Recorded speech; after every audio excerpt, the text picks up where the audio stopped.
Welcome you all to this second lecture related to the ninth week of the series of lectures dealing with history of Arabic literature. We are deliberating on certain aspects of historical, social aspects of the Indo-Arabic literature, that is Arabic literature, Arabic studies,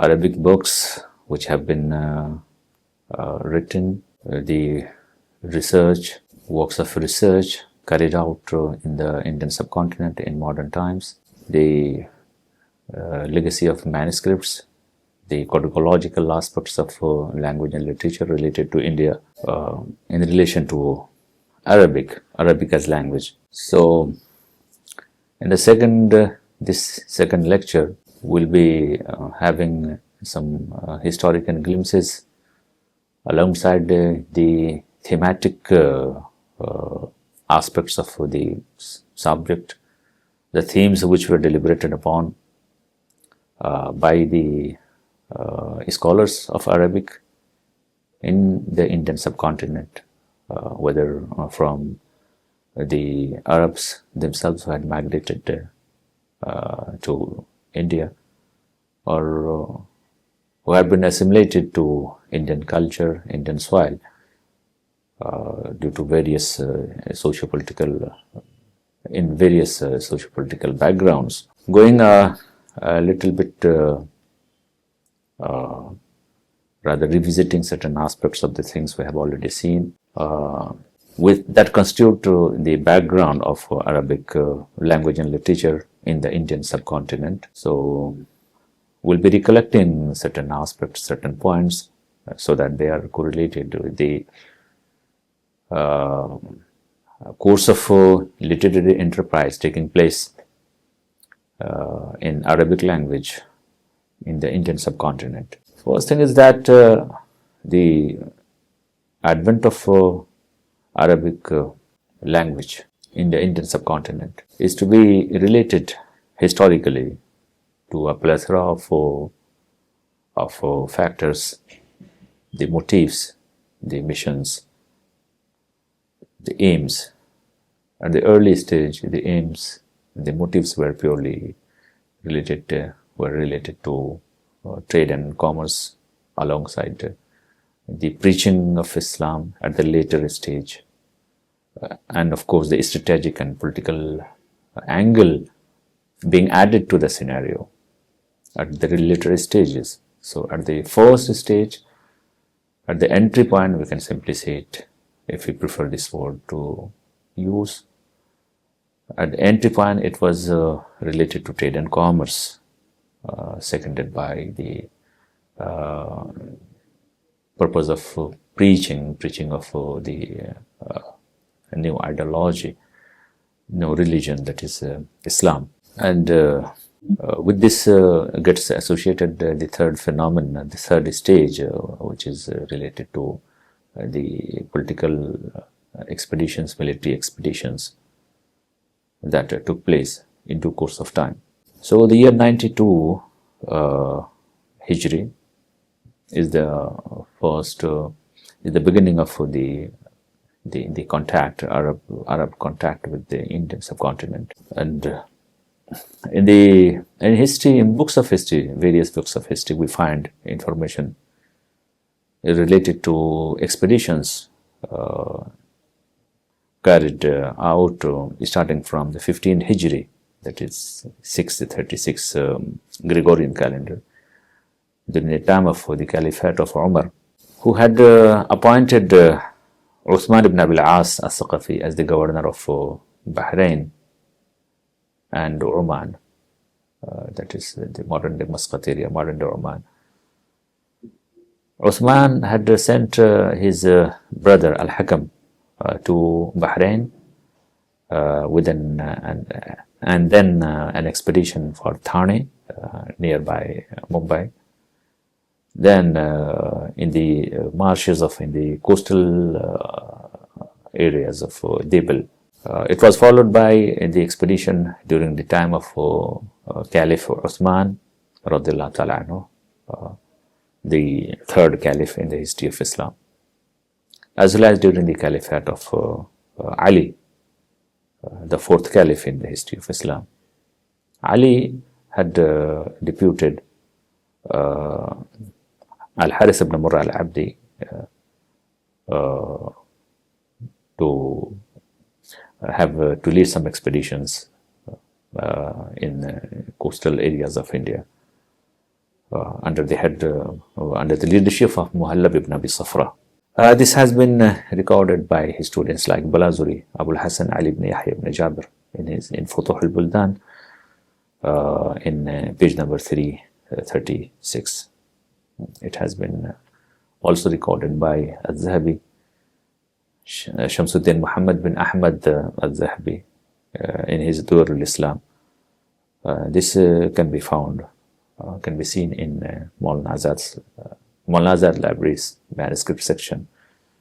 This title, this reference 3235, History Arabic, folio 12. So this is among the earliest accounts of the contact, the strategic and political contact, you can say, between Arabia and India, long before the advent of Muhammad ibn Qasim al-Thaqafi, at a later stage.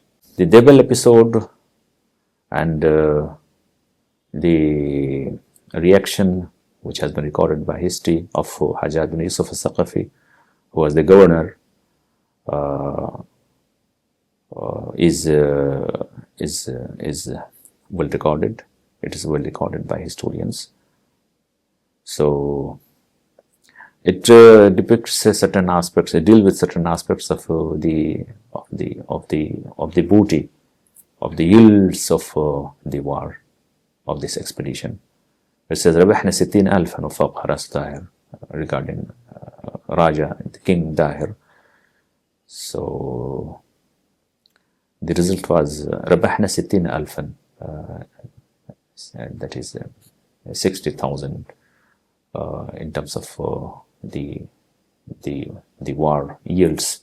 So these aspects are related to the strategic dimension, strategic nature of or the strategic yields of the expeditions which have been which were carried out by Hajjaj bin Yusuf al-Thaqafi. And يعني هي في الحقيقة هي موضوعات تمدنا، تسلط الضوء على بعض الأبعاد السياسية والعسكرية، على الأبعاد العسكرية ونتائجها في سياق المغانم التي أشار إليها المؤرخون مثل الذهبي والبلازوري في فتوح البلدان والمؤرخون الآخرون. فهذا جزء، هذا بعد تاريخي سياسي عسكري. يعني هذا البعد من بين الأبعاد التي هي مهمة في سياق مخاطبة ظاهرة أو تاريخ اللغة العربية وآدابها في شبه القارة الهندية، وما نسميه إندو أرابيك ليتريتشر. وهذا وذاك يشكل المرجعيات، مرجعيات تؤطر اللغة العربية في السياق التاريخي والجغرافي وغيرها. So these are the backgrounds, the historical impulse recorded by historians like Balazuri and others. Muhammad ibn al-Qasim al-Thaqafi's invasion of Sindh is significant when it is said that he had invaded Sindh and Multan, etc. Debil, the region of Debil. What does it mean? So it has been depicted over here. This was the region governed by the first Arab rule or extension of Arab rule during the Umayyad times to some Indian territory. So this was actually the territory. Before that, if you just take into account the episode of Thane, which had been referred to a short while ago.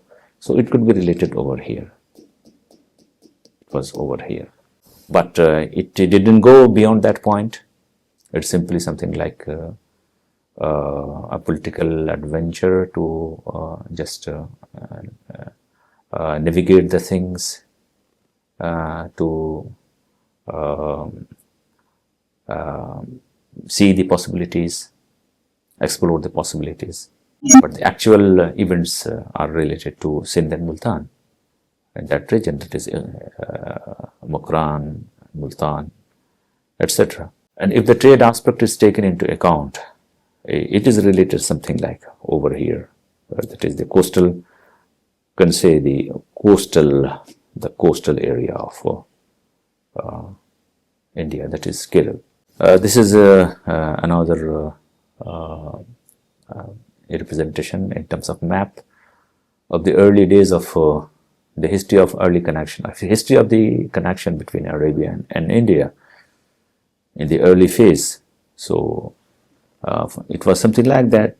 From Shiraz, Muhammad ibn al-Qasim al-Thaqafi marches from Shiraz, and here from Iraq, from Shiraz he marches to that area, going up to Multan. So this actually shows the map of this strategic intervention which took place during the Umayyad times.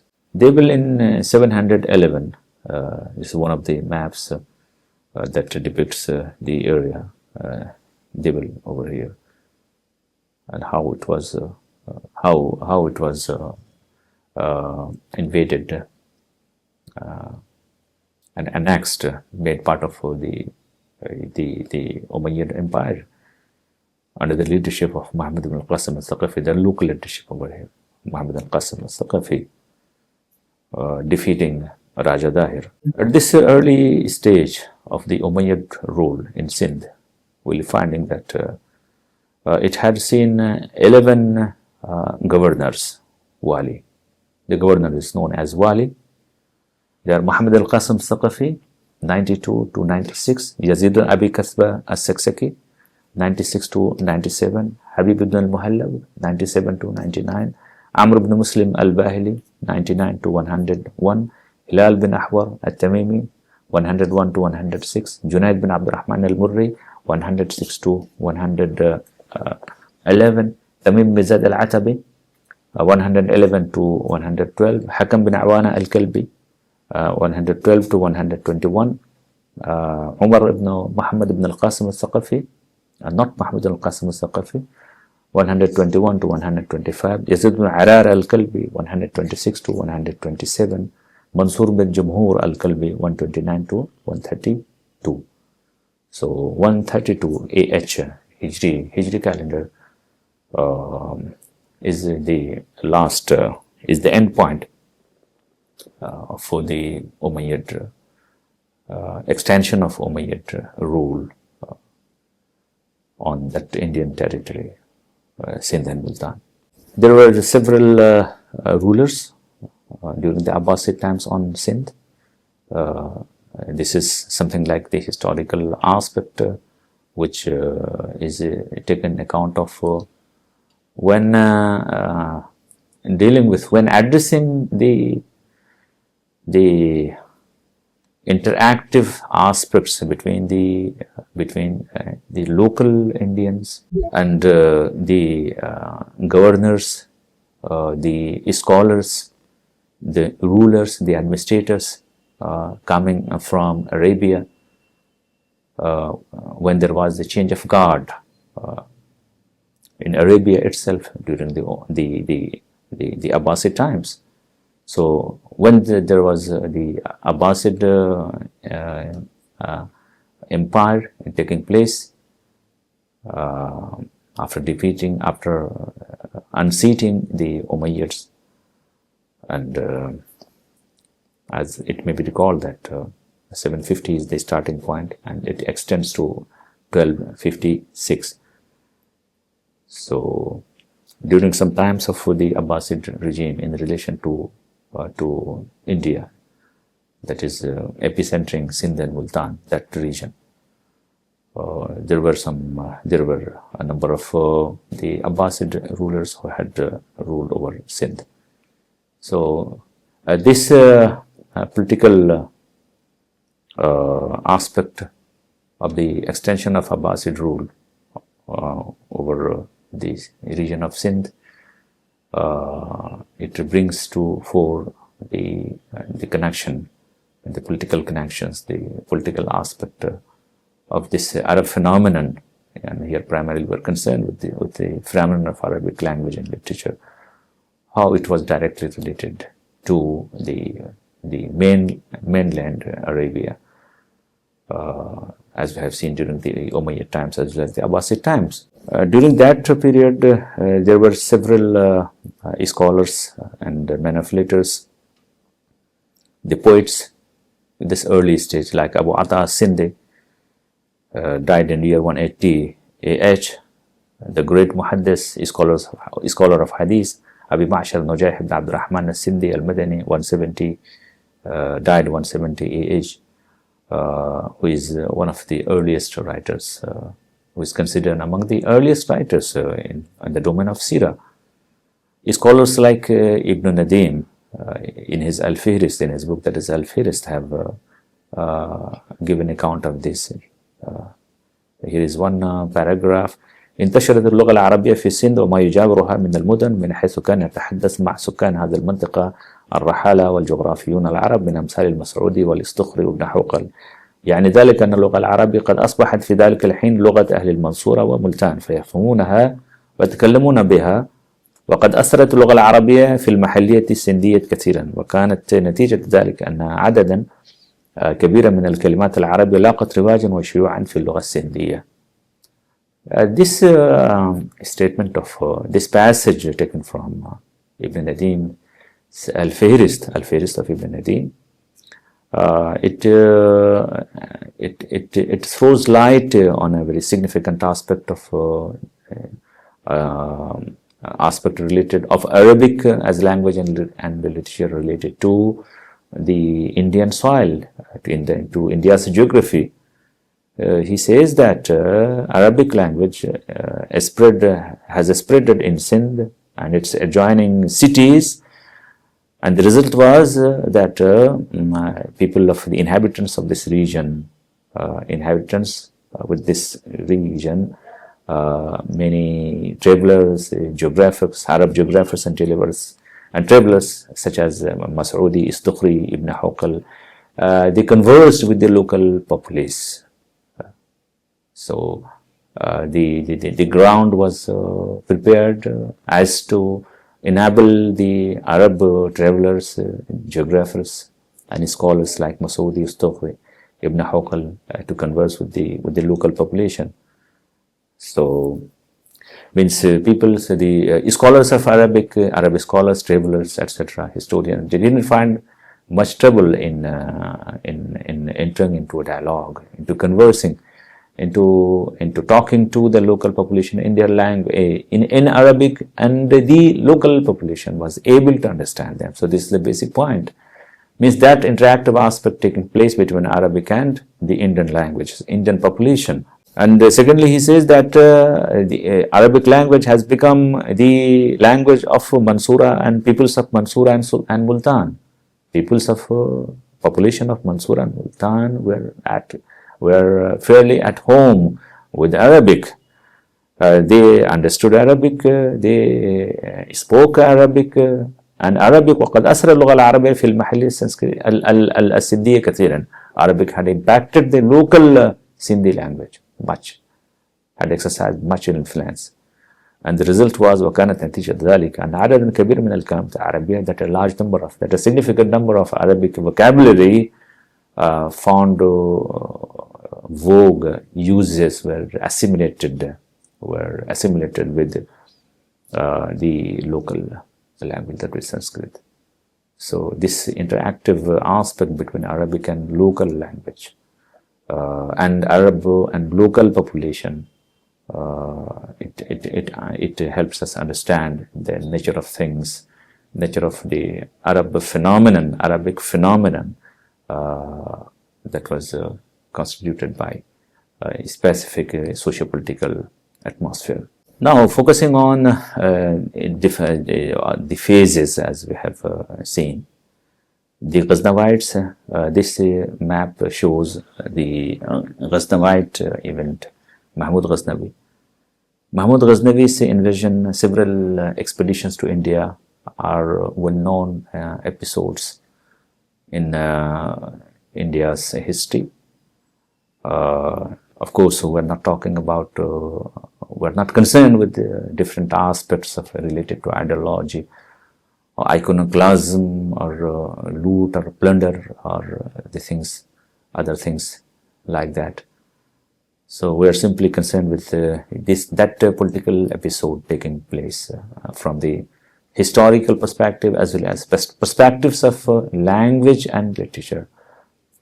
How Arabic language and literature was part of this historical event of interaction taking place between Arabia and India. So during the times of Ghaznavites, this took place. So the march was from that and reaching up to that.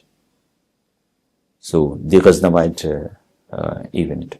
Abu Mansur Subukhtagin, who died in the year 997, was the father of Sultan Yamin al-Dawla Abul Qasim Mahmud al-Ghaznavi.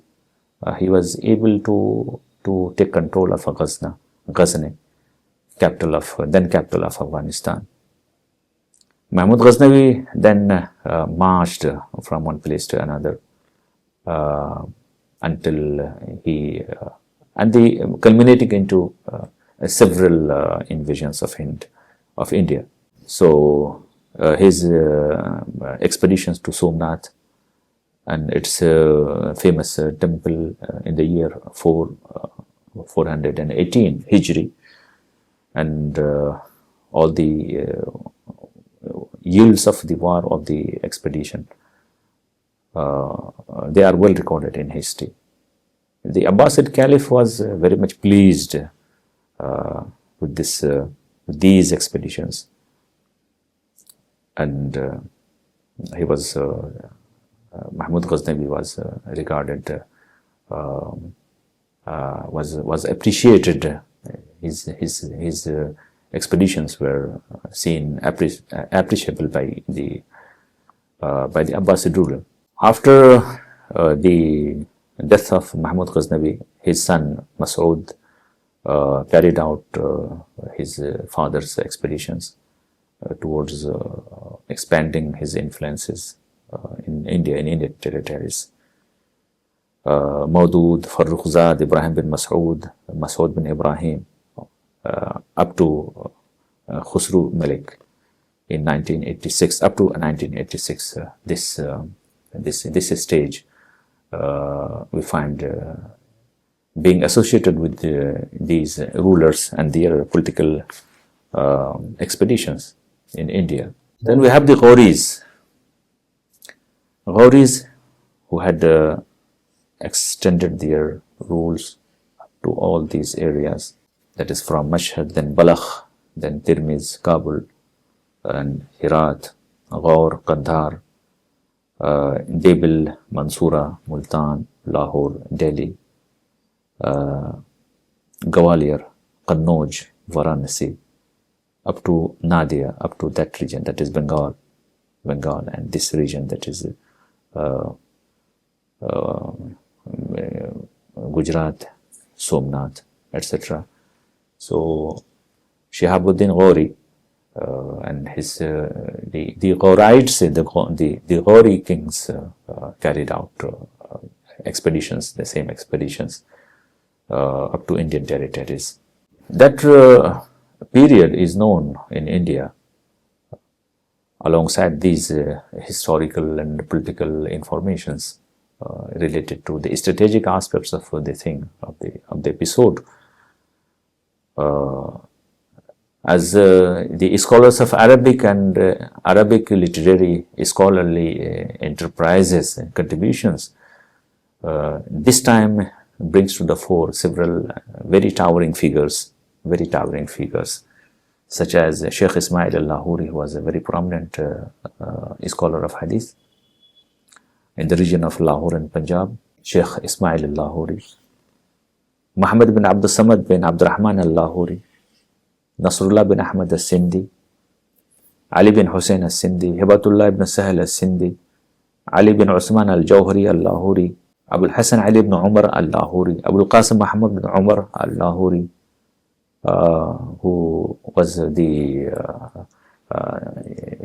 teacher of Abdul Karim al-Sam'ani, the famous author of Al-Ansab, alongside Abdul Rahman bin Bakhtiyar bin Abdullah, Abdul Fath, Abdul Samad ibn Abdul Rahman al-Lahori, among many others, including a visit of some very well-known historical figures, historical personalities such as Abu Rayhan al-Biruni, who is known for his books on India, because of his entomology, especially his entomological literature left behind by him, alongside his works on sciences and astronomy, alongside Abul Qasim al-Firdausi, the famous author of Shahnama. So these persons, while visiting India, Abu Rayhan al-Biruni had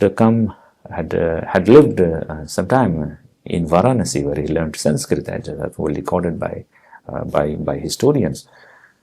While writing his book on India, Kitab al-Hind, dealing with the Indian culture, philosophy, sciences, Hindu religion in many aspects. So, of course, some tracts also on yoga. So these persons have enriched the Arabic domain of related to language and literature in the Indian subcontinent. Masoudi had visited, Ibn Hawqal had visited, Abu Ishaq ibn Muhammad al-Istukhri had visited India, Abu Abdullah Muhammad ibn Abdullah al-Liwati al-Tanshi, Ibn Battuta, Abu Rayhan Muhammad ibn Ahmad al-Biruni. All these peoples have visited India on different occasions, and their contributions in this aspect are well-recorded legacy of history. Among the scholars of the Ghuraid time, Fakhruddin al-Razi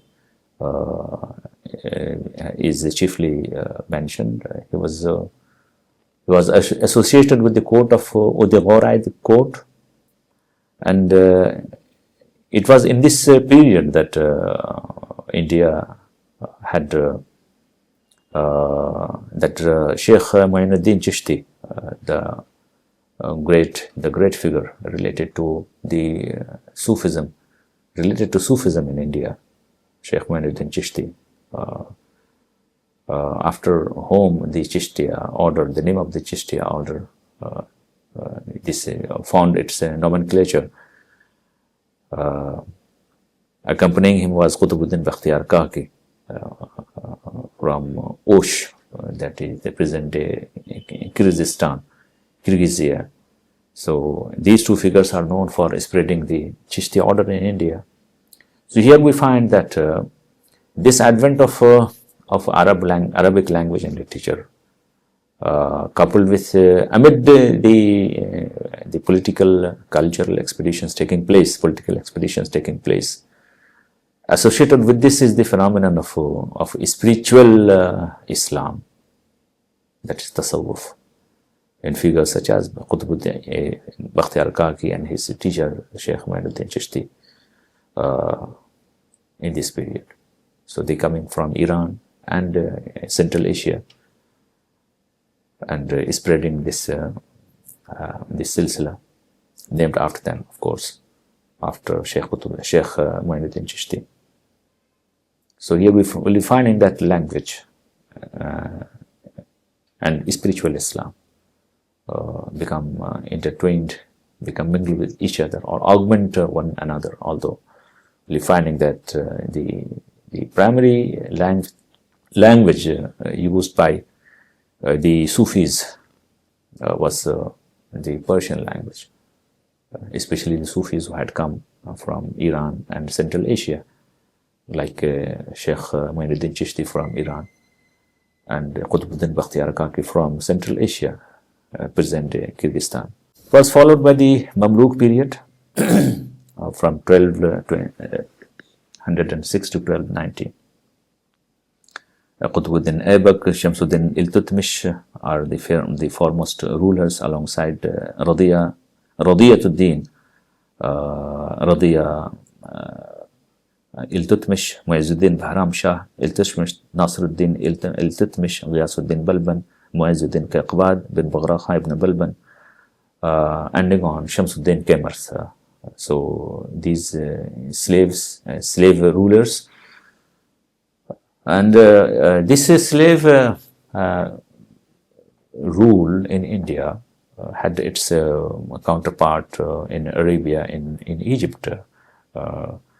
So the and the gap is only around 80 years. So it was part of the Delhi Sultanate,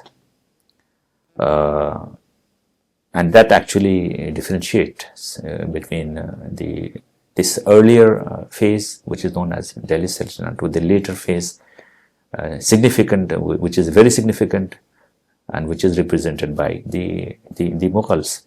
The prominent figures during this Sultanate period are represented by several cities, chiefly Delhi.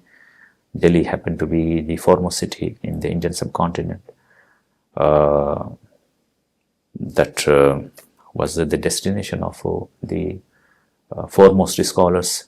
During the time of Ghiyasuddin Balban, it has been recorded by historians that during the times of Ghiyasuddin Balban, Delhi resembled Cordoba and Baghdad, cities like Cordoba and Baghdad, because it was home to very towering figures, very notable scholars, such as Shamsuddin al-Khwarizmi, Shamsuddin al-Qawshiji, Burhanuddin al-Balakhi, Burhanuddin al-Bazzaz, Najmuddin al-Dimashqi, Kamaluddin Zahid, etc.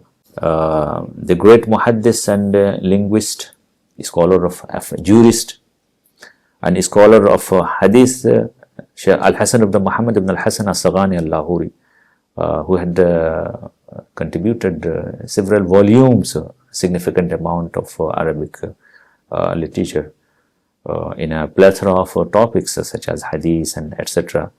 His book, that is Al-Ubab al-Zakhir wal-Lubab al-Fakhir, one of his books, namely Al-Ubab al-Zakhir wal-Lubab al-Fakhir, it's in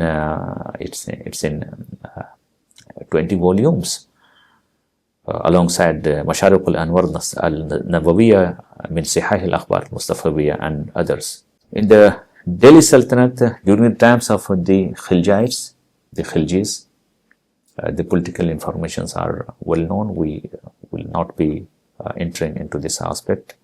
The map of the Khilji rule, the Khilji kingdom in India. During that time, we had a large number of scholars in Delhi, very prominent scholars in Delhi. Over 46 big, very prominent scholars in Delhi. Delhi had a very large number of scholars. More than 46 has been recorded by historians like Zahiruddin al-Bhakkari, Fariduddin al-Shafi'i, Haidaruddin al-Mukhlis, Shamsuddin, Wahyuddin al-Kashani, Fakhruddin al-Baswi, Wajuhuddin al-Razi, Tajuddin al-Muqaddam, among others. The great Indian historian Ziauddin al-Barni, in his Tarikh-e-Barni, in his Tarikh-e-Firuz-Shahi, which is known as Tarikh-e-Barni, Ziauddin Barni, he had said that sort of a group, the number of scholars, very prominent scholars, and the nature of scholarship they had exhibited, they had in their contributions, academic contributions. It can be seldom found. It can hardly be found anywhere in the world, anywhere. in the world. He said, he says like لم يجتمع مثل هذا النخبة من العلماء في بلد تاريخ في بلد آخر في العالم. In the history, in entire history, we do hardly find an example of such the presence of such a significant number of extraordinary scholars in any city in the world. During the times of the Tughlaqs in India, it was during the times of the Tughlaqs, just excluding the information related to the political aspect, the historical aspect of that. It was during that time that Ibn Battuta visited India. He was welcomed, patronized by the Tughlaqs. He was associated with he was seated within the court. He was among the courtiers. He was appointed Qazi, and later on he was emissary of the ambassador of the Sultan to China. So this is a very significant aspect. During the time of the Tughlaqs, scholars like Mu'inuddin al-Imrani, Qadi Abd al-Muqtadir al-Shirahi, a very well-known poet, Maulana Khajgi, Sheikh Ahmad, very eminent scholar, Sheikh Ahmad al-Thanisiri, Shihabuddin al-Dawlatabadi, etc. are the very well-known figures during that time. It was during that time that Ali bin Ala ad-Din al-Indipati, during the time of Firoz Shah Tughlaq, we find that Fatawa Tatar Khaniya was compiled. This is one of the foremost works ever contributed by Indians in the Indian subcontinent on the topic of on juristic themes. Majduddin Fairozabadi, Sayyid Ali Hamdani, Sirajuddin, Umar ibn Ishaq al-Hindi, etc. are very significant other names who are well known for their historical contribution, for their tremendous contributions in the domain of Indo-Arabic literature. Likewise, during the times of the Lodhis, we find very eminent scholars like Sheikh Azizullah al-Tulambi, Sheikh Abdullah bin Ilahdad Osmani Tulambi, who are known who are especially known for their significant contribution towards augmenting, towards pioneering, like the spirit of the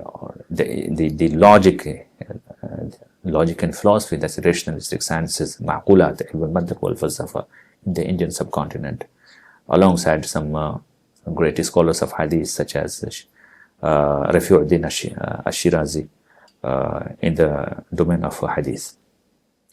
So with this, we find that this period representing the Lodhis, the Tughlaqs, and the Khiljis